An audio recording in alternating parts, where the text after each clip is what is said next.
Hi అండి, ఎలా ఉన్నారు? అందరూ బాగున్నారా? ఈ కార్తీక మాసం ఫస్ట్ సోమవారం అండి. మా పూజ ఫినిష్ అయిపోయింది. ఇప్పుడే టెంపుల్కి వెళ్ళి వచ్చాము. దీపం పెట్టేసి వెళ్ళాం అనమాట. ఈరోజు 3 గంటలు లేసామండి. లెగిస్తే కానీ ఇంటి దగ్గర దీపాలు పూజ కంప్లీట్ అయ్యి మళ్ళీ మేము గుడికి వెళ్ళి రిటర్న్ అయ్యి ఈ టైం పట్టింది. 5:30 అయ్యేసరికి ఇంటికి వచ్చేసాం అనమాట. బాగా అయ్యిందండి దర్శనం. అది చాలా బాగా అయ్యింది. అక్కడ బాగా చేస్తారు పూజ, అందుకే మేము ఎప్పుడు ప్రతి సంవత్సరం అక్కడికి వెళ్తాము. ఇవ్వండి, తులసమ్మ దగ్గర కూడా దీపం ఫినిష్ అయిపోయింది. ముందు ముగ్గులో పెట్టారండి దీపం. ఫుల్ గాలేజ్ వస్తుంది, తుఫాన్ కదా అంటున్నారు. దానివల్ల గాల్లో ఏమో తెలియదు కానీ కొంచెం సైడ్కి పెట్టేశాను.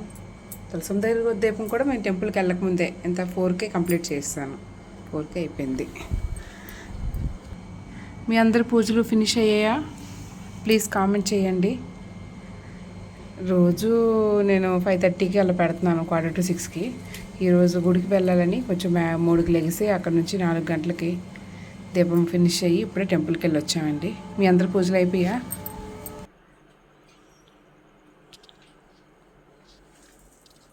మా కింద పారిజాత చెట్టు ఉందండి, అక్కడ పువ్వులు ఏరుకొని రోజు మార్నింగ్ బాగున్నాయి, ఎక్కువ పువ్వులు పోస్తున్నాయి.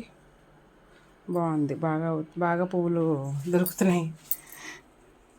మీరు కూడా పూజలు ఫినిష్ చేసేస్తే ప్లీజ్ కామెంట్ చేయండి. ఓకేనా ఫ్రెండ్స్? Bye bye.